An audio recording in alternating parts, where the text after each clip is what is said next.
సుప్రసిద్ధ కవి, గాయకుడు అందశ్రీ ఇక లేడు. అంటే ఆయన మాయమైపోయాడు. ఆయన పాడిన పాటే మనందరికీ తెలుసు. మాయమైపోతున్నాడమ్మ మనిషి అన్నవాడు, మానవత్వం ఉన్నవాడెవరు కనిపించడం లేదు. సో ఈ పాట అందశ్రీ అంటే ఒక చదువురాని నిరక్షరాస్యుడు రాసేయడంటే ఎవరు నమ్మకపోవచ్చు. కానీ అందశ్రీ అంటే ఒరిజినల్ నేమ్ ఈస్ అందే ఎల్లయ్య, అందే ఎల్లన్న అంటారు. అది చాలా సందర్భాల్లో ఆయన చెప్పేది ఏంటంటే, నాది కవిగానం కాదు, కాలగానం అని చెప్పాడు ఆయన అందశ్రీ. అందశ్రీ హఠాత్తుగా మాయమైపోయాడు. కానీ ఆయన రాసిన పాటలు, ఆయన రాసిన అద్భుతాలు తెలంగాణ ఎప్పటికీ మర్చిపోయే అవకాశం లేదు. తెలంగాణ రాష్ట్ర గీతంగా ఆయన రచించి రాసి పాడిన జయ జయ హే తెలంగాణ జననీ జనకేతనం జయకేతనం అనే పాట అంతకుముందు అంటే కేసీఆర్ హయాంలో ఆ 10 ఏళ్ల కాలంలో అందశ్రీని వాళ్ళు గౌరవించాలనుకోలేదు. అందశ్రీ పాటను రాష్ట్ర గీతంగా ప్రకటించాలని కూడా ఆ ఫ్యూడల్ ప్రభుత్వం అనుకోలేదు.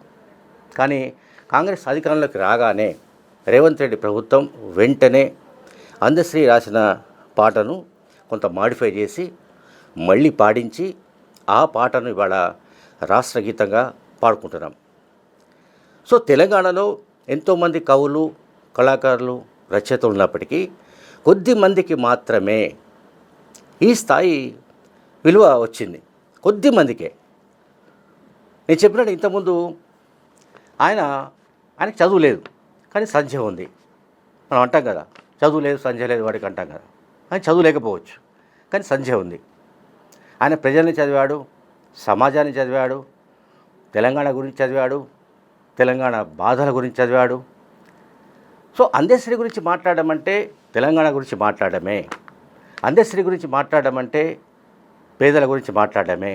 అందశ్రీ గురించి మాట్లాడడం అంటే దళితుల గురించి మాట్లాడడమే. అందశ్రీ గురించి మాట్లాడడం అంటే పంట పొలాల గురించి మాట్లాడినట్టే.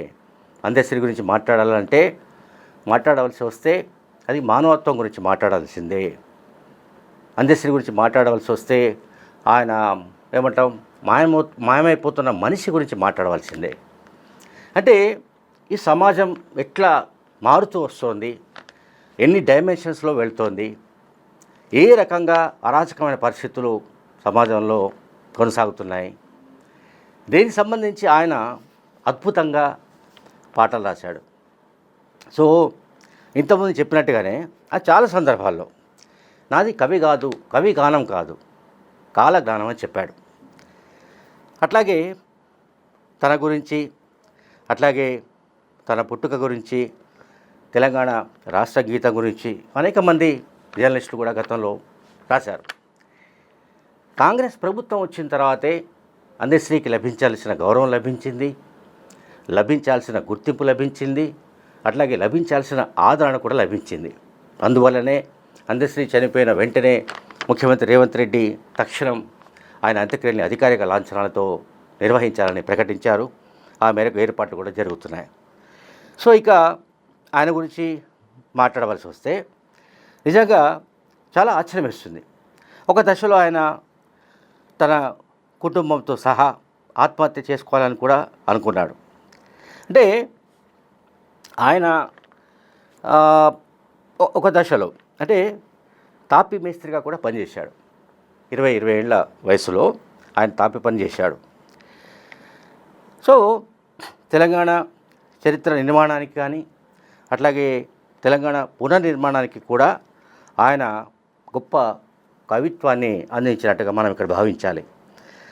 అట్లాగే ఇంతకు చెప్పినట్టుగా ఆయన అత్యంత నిరుపేద అండ్ అనాథ. సో అట్లాగే ఒక పశువుల కాపరి. అందుకని ఆ మనిషికి అంటే అందే ఎల్లన్నకు ఆ ప్రజల గురించి తెలుసు. పశువుల కాపరులు కావచ్చు, గ్రామీణ ప్రాంతాల్లో ఉండే పేదరికం కావచ్చు, నిరుపేదలు కావచ్చు, లేకపోతే అనాథల గురించి అవన్నీ తెలిసిన వ్యక్తి ఆయన. తెలంగాణ చరిత్ర గురించి ఎవరు ఎంతమంది మాట్లాడినా, ఎవరు ఎన్ని విధాలుగా విశ్లేషించినా ఒక కవిగా, ఒక రచయితగా అందశ్రీ చేసిన అంటే చెక్కిన ఏదైతే పాటలు ఉన్నాయో అవి తెలంగాణ ప్రజలు ఎప్పుడు మర్చిపోయే అవకాశం లేదు. అది తెలంగాణ గీతమైంది, జాతి గీతమైంది, అండ్ ప్రజాగీతం కూడా అయింది. కనుక ఆయన గురించి మాట్లాడాల్సి వస్తే ఆయన బహుశా కేసీఆర్ హయాంలో అంటే జయ జయ హే తెలంగాణ ఎట్లా రాశాడు అని మన విలేకరులు కొంతమంది ఒక సందర్భంలో ఆయన అడిగారు. ఆయన దాని గురించి చాలా చెప్పాడు. సరే, అదంతా చెప్పాలంటే చాలా సమయం పట్టవచ్చు. బట్ ఏమైనప్పటికీ కూడా ఈ మన అంటే అందశ్రీని తెలంగాణ కోల్పోవడం అన్నది ఇది దాని ఏమంటారు మొత్తంగా అంటే తెలంగాణ ఒక అద్భుతమైన గాయకుడిని, వాగ్గేయకారుణ్ణి హఠాత్తుగా కోల్పోయినట్టుగా మనం భావించాలి. ఇది నిజానికి తెలంగాణకు, ముఖ్యంగా తెలంగాణ కవిత్వానికి తీరని లోటు అని కూడా మనం అనుకోవాల్సి వస్తుంది. అలాగే ఇక ఆయన ఇదివరకు నేను చెప్పినట్టుగా ఏ రకంగా ఆయన అంటే ఆయన ప్రాసెస్ అంటే ఒక పశువుల కాపరి కానండి, తాపి మేస్త్రి పనిచేసిన దగ్గర నుంచేనండి, ఆ ప్రాసెస్ అంతా కూడా చాలా అంటే అనేక కష్ట నష్టాలకు వచ్చి ఆయన ఆ స్థాయికి వచ్చాడు. ఆయన కాకతీయ యూనివర్సిటీ నుంచి డాక్టరేట్ కూడా లభించింది. అట్లాగే అనేక పురస్కారాలు, అనేక సత్కారాలు వచ్చాయి. రేవంత్ రెడ్డి ముఖ్యమంత్రి అయిన తర్వాత ₹1 కోటి పురస్కారాన్ని కూడా ఆయన పొందాడు. సో ఇదంతా ఒక్కైతే చదువు రాని వ్యక్తి అందశ్రీ, చదువు లేని వ్యక్తి. అంటే మనం చెప్పే స్కూళ్ళకు పోయిన పరిస్థితి కాదు, స్కూళ్ళలో చదువుకున్న వ్యక్తి కాదు. కానీ ముందే చెప్పినట్టుగా ఆయన సమాజాన్ని మాత్రం అద్భుతంగా చదివినట్టుగా మనకంత అర్థమవుతోంది.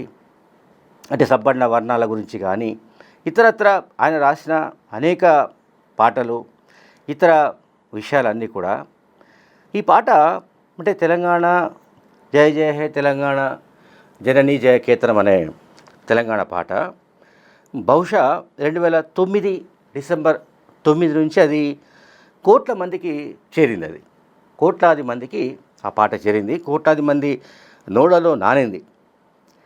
ఏ సభ జరిగినా కేసీఆర్ కావచ్చు, మరొకరు కావచ్చు, తెలంగాణ ఉద్యమ సమయంలో బహిరంగ సభ ఏది జరిగినా ఆ సభకు ముందు ఈ పాట వేసేవాళ్ళు, ఈ పాటను అక్కడ ప్రదర్శించేవాళ్ళు, వేసేవాళ్ళు. అంటే అంతలా ఆ పాట తెలంగాణ ప్రజల గీతంగా మారిపోయింది. తెలంగాణ ప్రజల్లో అది కంప్లీట్గా అంటే తెలంగాణ ప్రజలు సొంతం చేసుకున్నారు ఆ పాటని. కేసీఆర్ సొంతం చేసుకోలేకపోవచ్చు, కేసీఆర్ పార్టీ బీఆర్ఎస్ సొంతం చేసుకోలేకపోవచ్చు, అంతకుముందు ఉన్న తెలంగాణ రాష్ట్ర సమితి సొంతం చేసుకోలేకపోవచ్చు, కేసీఆర్ ప్రభుత్వం సొంతం చేసుకోలేకపోవచ్చు. కానీ అందశ్రీని తెలంగాణ గుర్తించింది, తెలంగాణ తన హక్కున చేర్చుకుంది. సో అటువంటి అందశ్రీని కోల్పోవడం అనేది నిజానికి కూడా అది ఎవరికి అంటే ఎవరు కూడా అంటే ఇంత హఠాత్తుగా మొన్ననే అందశ్రీ ముఖ్యమంత్రి రేవంత్ రెడ్డి చేతుల మీదుగా పురస్కారాన్ని పొందుతున్నట్టుగా మనకు ఆ దృశ్యాలు కనిపిస్తున్నాయి. తెలంగాణ అంటే ఇదొక మజిలీ. ఇప్పుడు తెలంగాణ రాష్ట్రం ఏర్పడిన తర్వాత ఒక 10 ఏళ్ళు కేసీఆర్ పరిపాలించారు. ఆ సమయంలో అందశ్రీ ఎక్కడ మనకు కనిపించలేదు. ఎందుకు కనిపించలేదో మనందరికీ తెలుసు. అందశ్రీని గుర్తించాలని కానీ, ఆయన రాసిన ఆ పాటను రాష్ట్ర గీతంగా ప్రకటించాలని కానీ కేసీఆర్ అనుకోలేదు. కాబట్టి అందశ్రీ పేరు ఎక్కడా మనకు వినబడలేదు.